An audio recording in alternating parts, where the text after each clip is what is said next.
Hell yeah. Cut the music, James. James, cut the music. Cut it. Are we going to start with a big dog? Okay. Before that was just a practice. We're rolling, yeah? Yeah, we're rolling. Time for the biggest dog. Big That dog. was pretty big. All right. We're going to get this right. Okay. Work on the duo synergy. All right. You ready? Big dog! Big dog! Big dog. Big dog. That's good. That's good. That's what I'm That talking was good. about. That was the Alright, duo alright, synergy. Freshie boy, you ready? You ready? Big dog. You're worse than before. Dude, that was like a wet fish. Big dog. Yes. Oh, that was a pop. Much better. That was a All pop. right, good. Better. Hello and welcome to the Fresh and Friends pod.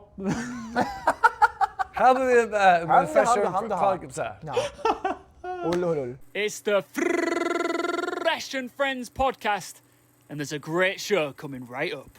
Hello and welcome to the Fresh and Friends podcast. Today I'm joined by James Devmarta Stewart and Pengu.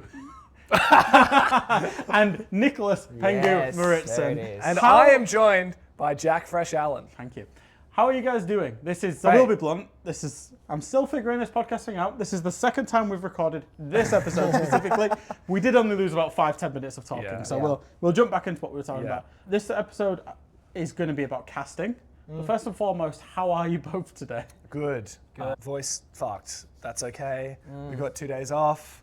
Very dry hotel. Very cold place here in Boston. But vibes are high for me personally. I feel like vibes peaking at the moment. You feel like we ended today on a good note where we had some, not bad casts, but I think today we felt it was like we're peaking a little bit. Yeah, I mean, we can talk about this more later as well, but yeah, I was feeling pretty rough. I think we were both feeling pretty rough coming into SI in terms of casting. Like, It's been a while. Yeah, it's been, 5 months since we casted online together, and we've never casted together in person as a duo. Yeah. And yeah, my confidence was rocked coming into this event. That's gone. I feel really good about our casting now. Today was great. My hand kind of hurts in the big dog, so I'm not gonna lie. Like, it's stinging. This is a little bit red. Yeah. You're gonna be like Callistar by the time of the end of the event. You're gonna have some big going. You'll be signing sessions about why is your hand all blistered? Sure. Okay, so in terms of getting into casting then, I do find that from a talent point of view, everyone kind of just falls into it somehow. Yeah. Nick, I guess if we start with you, you worked your first cast, your first event was the 2021 Yavla Major. Obviously, in light of Michael passing, you duoed up with Parker. Do you want to go into how that came about and your entry into Talent Lock? So obviously, like, my whole situation was from probably the biggest tragedy we've had in Rainbow Six Siege, losing Michael, something known as Kixstar, of course. And that happened in like early October. I had been retired as a pro player for about half a year, give or take, at that point, because I retired in January. And I had no idea what to do about life besides just streaming like I had been doing. About a week after Michael's passing, Parker Intero DMs me on Twitter and is, hey, I'm sure you've seen the news, but if not, like, this has happened, that I need a co-commentator for the major. And I'm like, do you need me to do it or find someone for you? Do you want me to look for other players that might be interested? No, I want you to do it. And he said, I don't have any requirements, I just want a former pro player because they'll know the game at a high level, and that's what Michael was good at. And I was like, fuck no, like, I'm not touching that. Like, it's such a sore topic. At the time of my life, I'd never suffered or experienced like a close person to me that had passed away. I had a very small family. They're all still alive. Nobody's really old either. And so I had a hard time dealing with that on my own. And I spoke to many of my family members, my friends, and trying to get an understanding of, does this make sense for me to do? Or is this just like Parker trying to put something on me that I don't need to be a part of? And I could literally not come to a conclusion where it made sense for me to do it. And I told Parker in our final meeting where I was like, listen, I know you want this to happen and I appreciate the offer. I just don't see myself being a caster ever and I never wanted to. And on top of that, We've lost the light. Carry we've on. lost the light. I'll sort it out. Okay, on top of that, yeah, I just don't see it. Michael was such a positive light for the game. I feel myself being rather like a negative, controversial person, especially back then.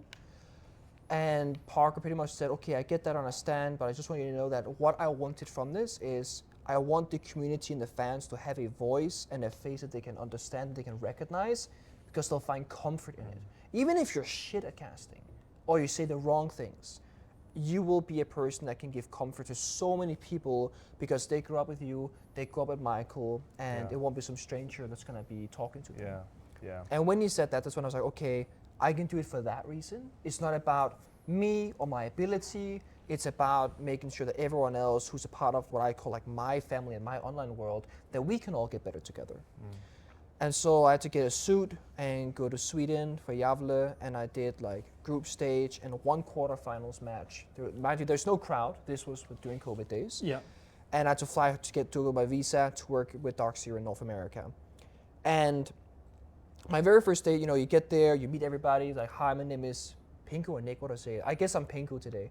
And you know, you meet casters that I know their voices, I've seen them before, but I've never really interacted with them directly. Yeah. And we need to have rehearsal day, and I have no idea what I'm doing. And Parker's in his own world because he's mourning a loss, and he's depressed, and he's having a hard time. So I have no one guiding me around. And I was completely lost. And we do our tech rehearsal, and nothing was explained to me, and Parker didn't help me, and I was like, how am I supposed to do this?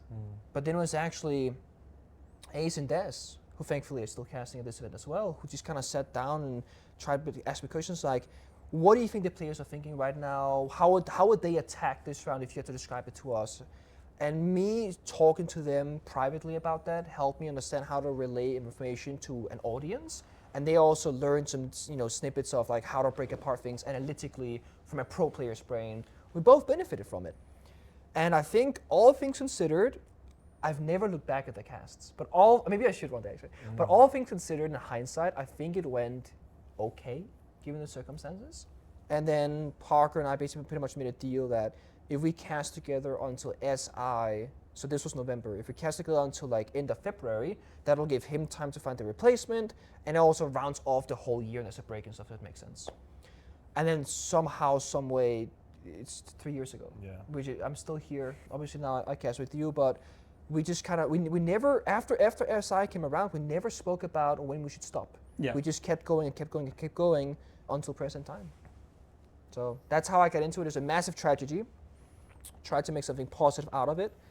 And actually in most of the grand finals that we did together, him and I, we always had Michael with us one way or another. His charm that was like printed out, or he had a photo of his name written, and it was before the Charlotte Major final. So this is the first time we had a crowd due to COVID. Yep. And he would take the photo for social media, and he goes, this one is for Michael. And I'm like, what is? And like he took it out, I think he's like Kixstar with the black and the red, and he put it like on the desk in front of us, and I was like, now we can do it. And I was like, shit, I'm gonna cry right before we start casting. And I was like, please, I was like, I can't, because I need to be strong for Parker, right? But it's super emotional, and the crowd, they know, they're super passionate as well. And it was shortly after Gävle, your first event, when we went back to It Sweden was pretty, yeah. for the SI that was in Stockholm. And Michael's parents actually came to that. Oh my God, Yeah, they no, did, yeah. don't Yeah. remind me of that.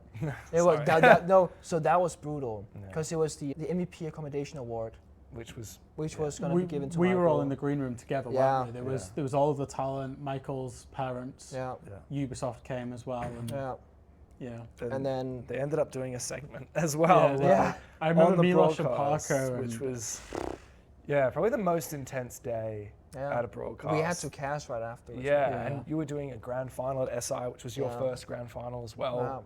I actually, when they were doing the segment, I actually left the room in the green room. I couldn't watch it because I was like, it's gonna shake me to my core. yeah. And and the thing is, Parker had to do it. He had no way out. Even if I know in some worlds, of course he wanted to, but then there's the other powers like, you don't want to be near it. He had to be there. Yeah. I was like, I need to distance myself and just not being part of that and just go out and hit the stage, not falling apart emotionally. I feel 3 years is a good time to maybe go back and watch that segment. Yeah, I think so too. People, and I'm so happy I got to share this space with you. Michael means so much to us. Oh. He means so much to people out there. Well, just interject one more thing, because he did get the commendation earlier. He came downstairs to tell us.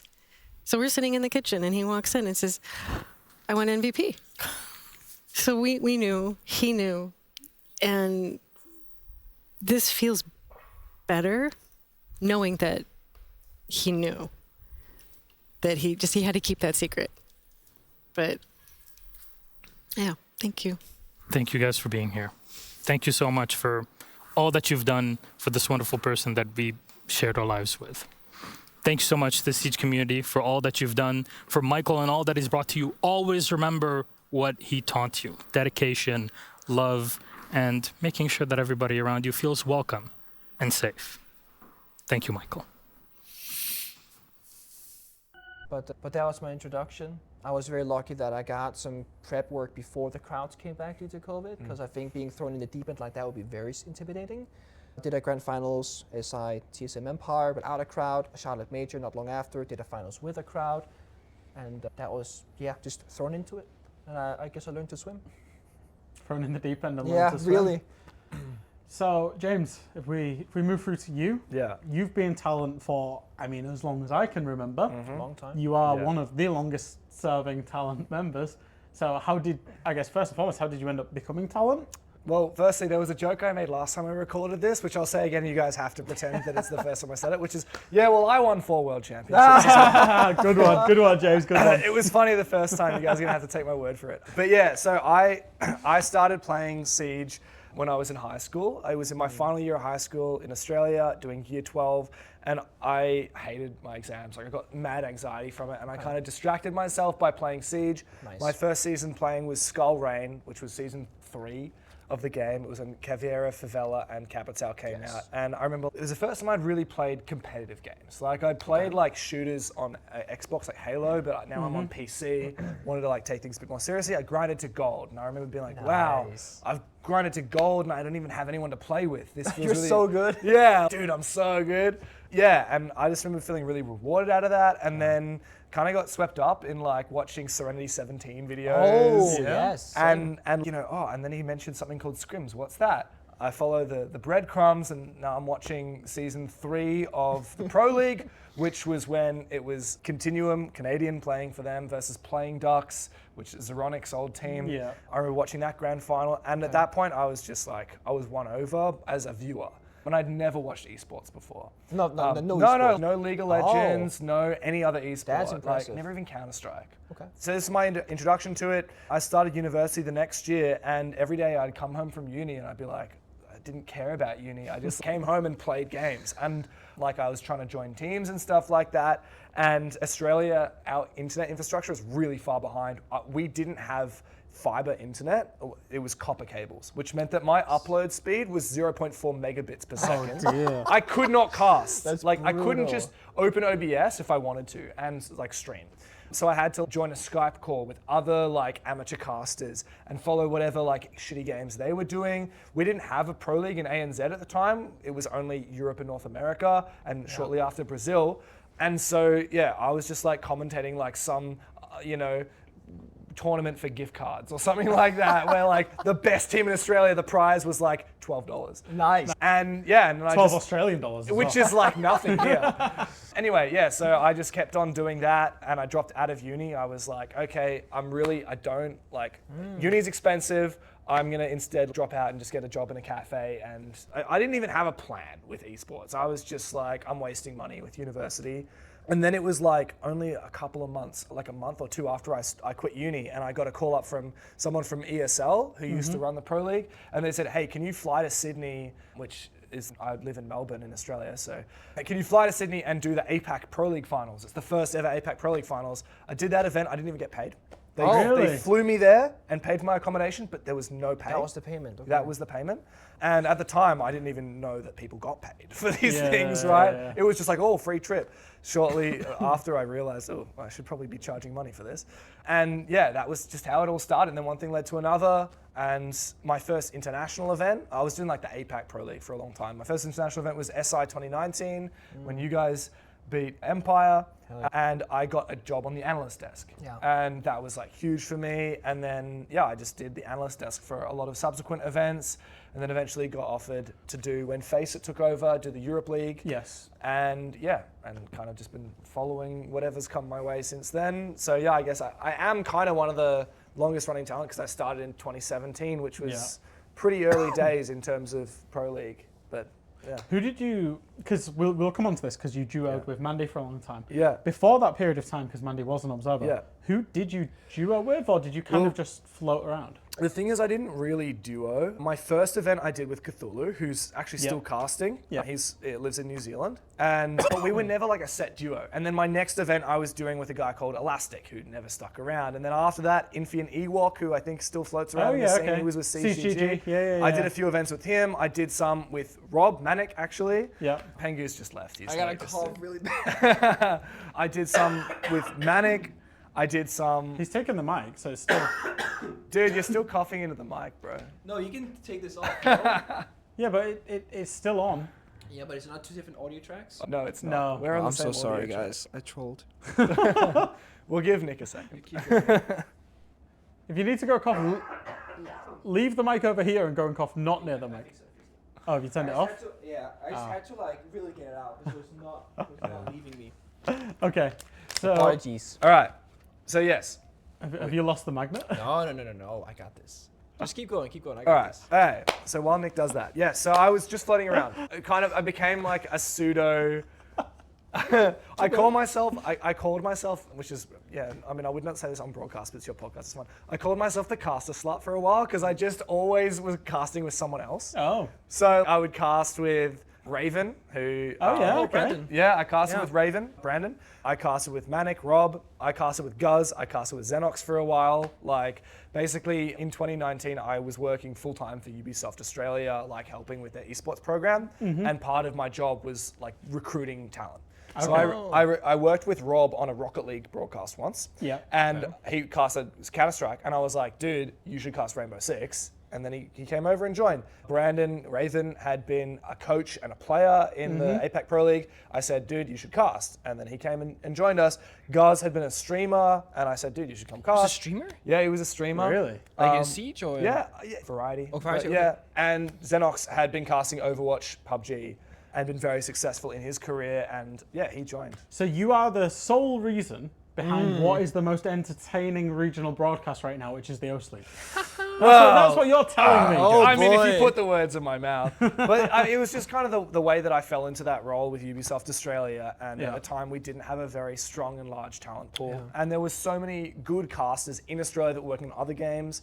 And there were so many high potential people like Guz and Brandon that didn't cast that I thought would be good. And it's ended up working amazingly for everyone, and they're all so talented, and Nice. you can see that in the results and all the broadcasts they've been doing. And yeah, so I didn't really have a solid duo until Mandy came along. So how did Mandy come along then? So Mandy was one of our observers. She was working for ESL Australia. She was doing like all the pro leagues and stuff that we were working on, the APAC League, the OS League. And we got her on one time. So I was still working for Ubisoft, and we had like OS regional finals, and we wanted to make it a bit more interesting. So we did like some awards, and we did a funny show match, and we did this segment where we wanted the casters to play some like games like who can do this drone parkour and stuff like that. And I thought, let's get our observer involved. She seems lovely. Mandy came on, and she was so funny on the broadcast, and she was like so dedicated. And then we were like, well, do you want to like cast? And it was around the time where Manic Rob wanted to move into a more hosting position instead of casting. And so there was an opening for a caster, and I thought, well, Mandy, she played as well in University League, so she had a bit of playing experience. Another of our lights is broken. So Because yeah, we've been going so long. it just seemed like a natural fit, and by the time she started, like I really enjoyed it. Yeah. It was a great time, so we just kept at it. And then I guess the follow-up question would be, why is you and her no longer working together? What Oh, happened there? so me and Mandy worked together right up until the incident. No, I'm joking. Not again. No, There not was the no one. Exclusive. No, Mandy she's a very smart girl, and while we were casting together, she was studying. Yeah. She was finishing her aerospace degree, and then she got a job as an aerospace engineer. And Damn. basically what happened is we'd been working quite a few events together. We worked the Berlin Major, the Jönköping Major, Montreal SI23. Let there be light, Jack. That'd be like. Montreal SI23, Copenhagen Major, Atlanta Major, so that's 7 events events, together yeah. or something. And then we didn't get offered Sao Paulo last year for the last SI. It's just how it happens. Like sometimes duos miss out, and we were the ones that missed out on that. And it was pretty rough for her because she just turned down an engineering job opportunity because it would have required her to be in New Zealand at the time. Right. So she was pretty Oh, cut. during Sao Paulo? Yes. Yeah. Okay. So she had turned it down because she thought she'd save the dates for Sao Paulo, and then we didn't get Sao Paulo. So it was really rough for her. Yeah. And then around that time, she'd graduated, she'd done her honors year. She was like, I'm proper looking for jobs. And then a dream job came up for her. And she called me one day and she was like, I've been crying all day because I don't want to tell you this, but I think I want to take this job. Are you okay? And we were just like, like on the phone crying to each other, being like, I'm so happy for you. No, I'm so happy for you. Like all this stuff. And then, also she moved interstate away from me, which sucked because I lost her as a friend that lived in my city as well as losing her as a duo. But it was just like that point in her life where she needed to pursue her dream, which was to go and be an aerospace engineer. And she's been doing a great job, I presume. I was about to say, have you spoke to her much since? Yeah, or- occasionally. Yeah. But we don't, because she lives in a different city, we don't catch up like we used to. We never had as much of an online relationship as well, like very much talked in person. Like, not really either. She's in a few group chats and she'll chime in, but I don't actively talk to her. Every now and then I like see how she's going.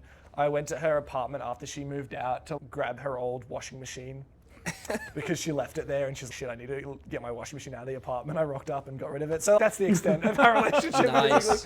But she's been killing it, I presume. Talk to her very occasionally. It's a shame because Mandy and I became very good friends as well. Yeah. We also did not have any sort of online friendship at all. Yeah. So we would Just literally at events, we would right? talk so much during LAN events and not a word online. The first time I spoke to her in months was before you and I worked together. I was like, hey, I need a vibe check on James Devmarta. I went Did to you her, actually? I did. I went to her behind her back and I was like, is this a good idea do you see us, because she knows us both, she knows me as a friend, you as a colleague. I was like, do you see us working well together because she knows us both on a personal level? And she's like, yes, you have my blessing, I think I should go for it. I think this makes sense. It sounds like you're contacting my ex. It is like that because duos know you so well. And that was the first and last time I've spoken to her since she stopped being a caster. Yeah. So I miss That's her. a piece of law I didn't know until this moment. I deeply miss Mandy. Yeah. We Yeah. had such a good friendship. I think we all do. She was No, so she was good around great. the green room and Yeah. a really good caster as well. Yeah. It was a big loss. Since you and Mandy split, if we're talking about it like a relationship. The incident? I hope it wasn't. No, I'm joking. No. You then was on the hunt for a new duo. Yeah. How did that process look? Well, you Because- actually have a bit of inside info on this. Yeah. Because the thing is as well with Mandy is we had just been off. It was during stage 1 last year after Brazil. Me and Mandy had been casting together several leagues, and we had just been offered the Manchester Major. So Stage one. So it was during stage 1 in 2024. We were casting several leagues together, and we contacted, because she was looking for jobs, she wanted to know if she was going to get Manchester. Yeah. So she reached out to Ubisoft. They said, yes, we want to offer you in Dev Manchester. And then she was like to me, oh crap, I got offered this job. And so I knew I was going to get Manchester, and I knew that I was going to finish casting with Mandy on the regional leagues, but I didn't know who I'd work Manchester with because Mandy couldn't make it to Manchester. Yeah. So I was like, shit, I don't know who I want to cast with. I know I want a color caster. I had a lot of thoughts through my mind. I was like, do I go with a former player that is like maybe just around a retiring kind of like time in their career and try and teach them how to be a broadcaster? And I was like, I don't really want to teach a person how to cast that doesn't know how to cast. Yeah. And I don't want to teach like a caster that's doesn't know the game. Yeah, I didn't want to like pair up with someone who was also a play-by-play. I wanted someone that knew the game really well. So the first person that came to mind was actually you. So I reached out to you because you were an analyst, and I thought, I know you've always had an interest in casting. Right before an EUL play day as well. Was it? Yeah. I got a message from James, can I give you a call? And I'm like, what the fuck is this about? I've forgotten that was how sus it James would was. never call me. So I was like, I'm about to set up for UL. I'm in Copenhagen, and you're just like, you call me up. Yeah, I can't remember what I said, but I think I told you it's on the down low. Mandy is like literally just told 3 people, but she's gonna quit. We're gonna work Manchester, and I'd like to work it with you. Yeah. And then I don't know if you want to chime in on how this happened. Yeah, I mean, obviously we set up a meeting straight away with Ubisoft and Blast, didn't we? Because I had an interest in casting. Yeah. Still would like to explore that at some point, but you know, still on the analyst desk. To which I think ultimately was when Mandy first and foremost told them Yeah. that she wasn't going Oh to. yeah, Mandy joined the call and Yeah. she told them in the call She that told was them, quitting. and then afterwards was then when we discussed with Ubisoft and Blast. Yeah. And ultimately, they were absolutely fine with it. Yeah. But for me, they were like, well, we kind of want a decision on what you want to do with your future. You got to choose casting. I've got to choose one or the Yeah. other, because the floating idea at the time was that I would cast most of the event and do the group stage and the playoffs With me. with you, and then go back onto the desk for the main stage element. Okay. of it. And context is because it's like the major in Manchester. Yeah. Like it's in the north of the UK, which is And, where you're from. Like you want to be on that grand Yeah, final, on the desk, doing be, what you yeah, do best, right? being real, had this have been a major in America or wherever Yeah. else, probably would have done that. But they said if you do cast with James, you can't then jump on the analyst desk. Yeah. So I would have got a main stage cast, but that would have been it. And for me, doing what I do and what I love to do and what I have been doing for years, the grand final in Manchester was like, I just wanted to do that with all my friends and family there. Yeah. So No. obviously I made a call at that point, and then also this was just a short-term thing to bridge Manchester and then see in the summer what you wanted to do in the long-term view. So it's kind of like, this is a one-time like fling, a post-breakup fling, and yeah, it wasn't quite to be. Obviously, you ended up duoing with Lynx that yeah. event. Yeah. Carter. Yeah. So, I mean, that's where I'll pick up. So, obviously, I was like totally fine. I definitely we- get we it. discussed that, didn't and we? I was We like, spoke about I it. would probably get it. Like, if it was like, if I was an analyst Yeah. primarily and I like had an opportunity to cast, but it was like an event in my home city, like, and I would have to miss out on analyzing the grand final just to cast group stage, I probably would have done the same thing. And the thing is as well at the time, like obviously with a new duo coming into event, the expectations is that you're not going to cast the final. yeah, We yeah. knew There's at that no point way that there if- was no way we would have cast that final. Totally. If we'd have cast. Totally. So we'd, yeah. Yeah, exactly. And so Blast actually, so I was like, okay, back to the drawing board. Who else is available? And I knew the roster for Manchester at this point. I knew that Lynx and Stokes were not going to be offered the event. But it was actually Blast that first suggested that I work with Lynx, because Blast really were impressed with Lynx's ability from previous events. So I had to make a decision about who I would want to work with. It wasn't like I had full call, but I would kind of have to pitch it to Blast and Ubi. And I went along with their decision after a great call with Lynx. We talked a lot, and we were like, it doesn't have to be forever or changing duos or anything like that. It's just I need a color caster for this event, and Lynx said that they were interested in color casting. And so yeah, we worked together for that event. Yeah.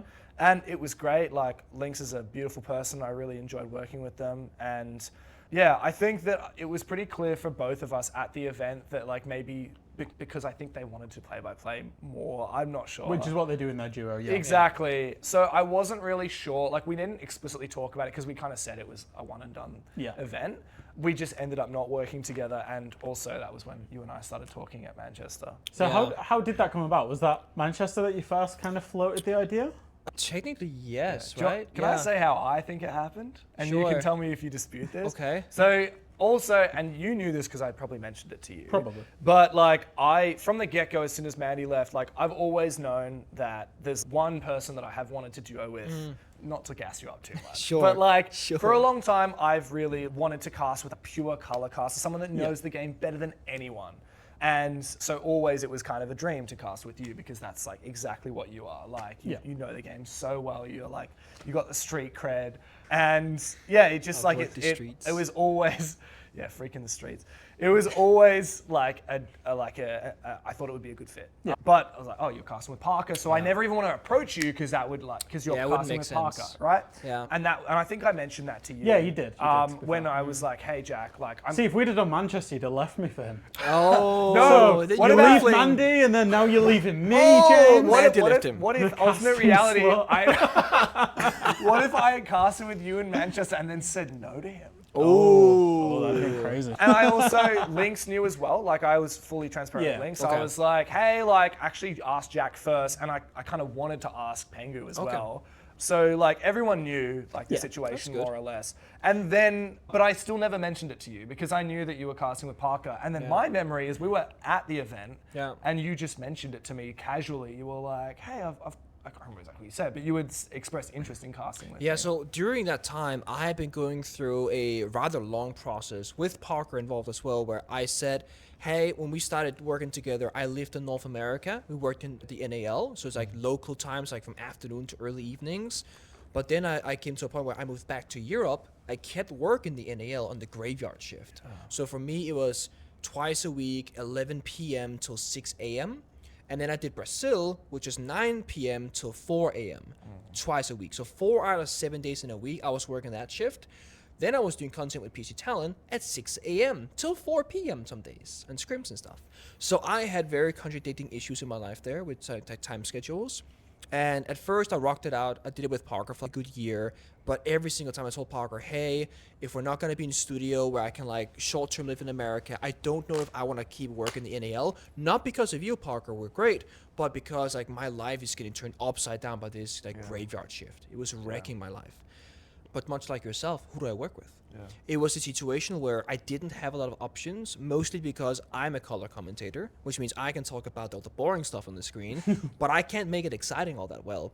And all the people I feel like I could work with, let's say Jack, yourself, for example, you're also a color. Yeah. You cannot have two colors work a cast at a No, high we've level. cast a couple of times together for various things, and it's not the most exciting of casts. I'll be No, honest. you can do a tri-cast. There's a lot of detail. You really know what's going on. If we're not in a tri-cast environment, and I will say our tri-casts with me, you, and Parker, I absolutely love them every single time we've done it. Yeah. But it needs a play-by-play. Exactly. So I felt very limited, and it's very rare that you have duos splitting up, especially for good reasons in the esports world, not just in Siege. Yeah. So when you and Mandy split up, I was like, okay, I have an opening right now where you need a partner. I need to find a new one. Because I knew back then, because we did plan for Parker, if him and I split, he would contact Jesse. Jesse and Parker are casting this event, for example, as their first LAN. They've always been very tight. And they've always been close. It always made sense. Yeah. If Parker was going to look for a new duo, he knew who it would be. And the second I told Parker that I was considering like working EUL if there was an open slot for it, he said, okay, I will reach out to Jesse. Like I already have thought about like contingencies. I was like, okay, so I don't have to feel, he said, don't worry about me, Nick, I'll be fine. I was like, okay, that helped me out. And yeah, when we're both working the event and it was very obvious that I needed someone, you need someone, we both kind of just had the idea cash, hey, this could be us in the future. Obviously, you and I then have the difficulty of you're from Australia. I'm from. So now I'm doing the graveyard shift. Yeah, now you're doing a graveyard shift, which you said you're okay with. I am. For now. I'm working from Europe, and our problem is not so much who does the graveyard shift, but more so we are an international duo, which is very uncommon in esports. Yeah. Do we belong to the NAL, the EUL, APAC, or Brazil? Where do we slot in? Yeah. Right now, we're finding our way. We did some Japan. We did some Southeast Asia, and we did some EU. Yeah. But what we're going to do in the long term, we don't actually know right now. Yeah, we, like, legit, it's part of our, like, we need to talk to Blast and Ubisoft this event to figure that out. Yeah. But, yeah, like, stage 2 is all we've casted together. Like, up until this event, we didn't do the Montreal Major. So it's still pretty early days for our duo. But, like, we had a lot of good chats. And also, I think a large part of knowing that it was right, obviously, I'd already thought, like, from a work perspective that we'd fit well together. But then after the Manchester Major, we'd already talked a bit at previous events, but we had a good vibe pre-event. Yeah, I think we just liked each other as people, but didn't know each other super tight. And then after the Manchester Major, I was like doing a little bit of gallivanting around Europe, as Australians love doing. Right. And I came and stayed with you. You did. In Denmark. That's true. I felt like that. I mean, I feel like we're friends. I don't know. What you see It helps. It helps when you get out of the work environment. Yeah. We're all at work right now. Yeah. But we are not the same hotel we work in every day. We actually came straight from the talent green room to this couch to the podcast episode. So it is harder to subtract it from each other. Yeah. And that trip to Denmark was a nice. I feel like it was a nice. We can be friends and good colleagues. Yeah. And like also a good vibe test, like that we can work well together. Especially because the nature of this job, it's like quite intimate. If you don't like the people you're working with, it's just not gonna work. Like it literally cannot work. So yeah, I think after that and going into stage 2, things felt right, and we like didn't know how it would work with the regions and stuff, or like which majors or SI we would get or whatever. Yeah. But it's kind of just been an ongoing process, and like we're constantly checking in, and I think it's been great. I've been enjoying it. It's been good. Yeah. It's been good. Can't complain about much yet. Yeah. Yet. Yet. And so I think it's important to note because there will be James leaves you for somebody else. Yeah, I know. This guy working the streets, the corners, the angles. Yeah. Don't say that. So how has the casting at this event been then? I was working the same game as you today. I thought the cast was brilliant. Thank you. I don't know if you noticed me. I was laid in the little analyst. Yeah, you were chilling. I was confused because you were like, in the analyst segment. But is that top down or something that you were watching? Were you just watching program? So where the analysts sit behind near the B stream, all we can hear is the B stream casters. Oh. Now we've got a lot of good play-by-plays in Rainbow Six Siege. They all have a set of lungs on them. Yeah. And Emmy was screaming the house down. And also, we then can't hear your cast. Yeah. So I came into the room to take away from that and put the heads on just to listen to you guys cast at the same time. Because, you know, I do listen to your cast. So I thought today's cast was particularly good. Cool. Thank you. Our last cast together before this event was October, I think 7th, like my birthday. Yeah. Wow. Obviously now we're in like mid-February. Yeah. So going October, into this November, event, December, January. Yeah, it is 5 5 months. months. So going into this, we were both a bit nervous because it's been a while. It was the longest I had ever gone without casting because I hadn't missed an event before until I also missed out on Montreal in November. So I was like, shit, how do I cast again? How does it work? Talking points. I also feel like because I'm not a natural caster and I never pursued the career, my introduction to it, the way that I perceive it and the way that I think I work in it, I don't know, I feel like catch me on the wrong day and I will not do a good job. Catch me on the right day, I'll do a great job. I didn't know where I had myself mentally going into this event. And I think we hit the ground running pretty all right. No issues. You were like, your throat was a little bit messed up. You had like brain fog, jet lag, that kind of stuff. Yeah. And I was like, okay, I got to figure out like, how do I talk about these individual teams at this event? I think all of us in this world, we always have imposter syndrome. Yeah. I think, and this is not like I have more than you guys, but I think I have a lot of it. I think I always have had. I'm not a very confident person in nature.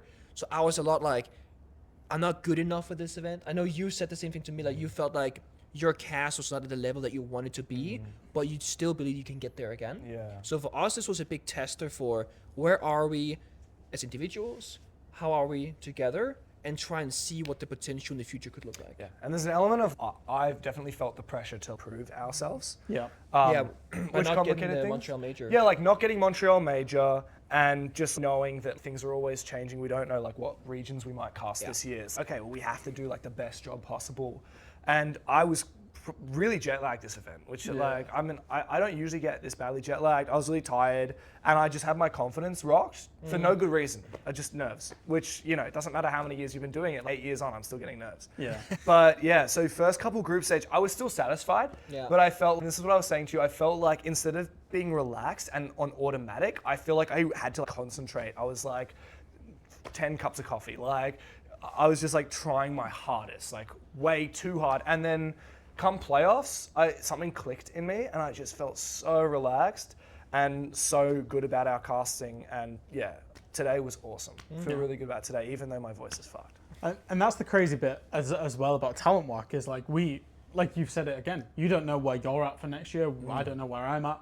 Ultimately, you've got to treat every event as if it's potentially your last. Yeah. And, you know, again, if you're casting, you're also from the outside. If you want to be in EU, you're competing here with Hap and M and with Des and Ace. Yeah. And potentially X and Demo. And X and Demo. And obviously you love all of those people. We're friends, we're colleagues, but also you are competitors as well. Yeah, there's only a certain number of broadcasts, only a certain number of matches, and you want to do the biggest ones and you want to do as many as you can. As many as you can. And then the same thing is obviously, you know, depending on other regions as well, there's then obviously all the other casters out here. So it's like you're competing not just at the event for the big games. Obviously we'll end into phase 3 later on. Which, by the way, we still don't know what's happening in phase. Like, we don't know if we're casting the grand final, the semi-final, the quarterfinals, or nothing. Yeah. So, Don't know till you know. And that's one of the craziest bits about talent work actually is that your friends, your colleagues, but actually your competitors as well, and you're all wanting the biggest slice of the same pie as well. So it's a really tricky dynamic. It's funny because I've obviously only ever worked Siege, but my understanding is that we all love each other. We're like a second family on the road, and it's great. Therefore, it doesn't feel like a competition. Yeah. But I've heard stories from so many esports titles that that's not the case, and you are literally fighting as enemies for things. No, we've got pretty We're very good lucky. vibes. We I think our talent group in general, like even the extended talent group that don't always necessarily come to every event, is always really good. And I think we always get it that it's always about what is the best show. And And that everyone comes first. I actually think that the duos and all the like talent hosts, analysts, and casters have been getting so much better, especially in the last year. Yeah. I think that like you and Parker are better in your new duos than you were. Well, that's a biased thing to say. I am very biased because I am one of those duos, but I think Parker and Jesse is such a good duo. Yeah. I still enjoyed you and Parker working together, but I just think like the you guys splitting made the casting roster stronger. Yeah. Also, like Jesse leaving the desk he was one of the best analysts to ever do it in Rainbow Six, but now we've got Lax and Fox. Those guys are so good together. Max really stepped up in becoming that lead analyst. Yeah. in NA as well. Yeah, and like it's amazing seeing his progress from being like a player to like such an analyst. And yeah, you and Leo, even Anne, like wearing multiple hats, like doing interviewing, also stepping in for Rob today. By the way, Rob, he's been a friend of mine since I first worked with him like 7 years ago or something. And like he has killed at this event, killed it last year at SI, Killed it in Montreal. killed it in Montreal, like on the main stage. Yeah, like it's just been so good. It's been so competitive. I will say also just like a shout out to Jake, Guz, and Emmy and Hap. I feel really bad for what's happened this event with visa troubles for Hap and Guz. Hap's here now, great for him, and Emmy being able to cast together, but it sucks for Jake, who's been floating around, like casting with Emmy, now casting, I think with Des today, Ace yesterday, and then also Guz. One of my best mates, like it sucks for him to be stuck at home. It does. Yeah. It does. Anything final to say on the cast, or should we wrap the podcast up here? Just if you like ever do think about casting, let me know, because I don't really Hey like yo! Wait, what?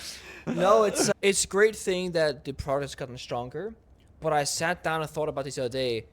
It is so hard to be a caster right now because it's so fierce in competition. It's more competitive than ever. It is. Yeah. The fact that Park and I really is, split yeah. actually fucked the whole thing. Yeah. Because now there's 2 or 3 more duos fighting for the same spots Totally, as before. totally. Because whatever, and I can say this, whatever duo and Taro is with, they get every event pretty much. Yeah. That's the novelty. That's how it works. Same with Milos as a host. That's just how it goes. No issue with that. Same with you as an analyst. You guys are phenomenal. Thank you.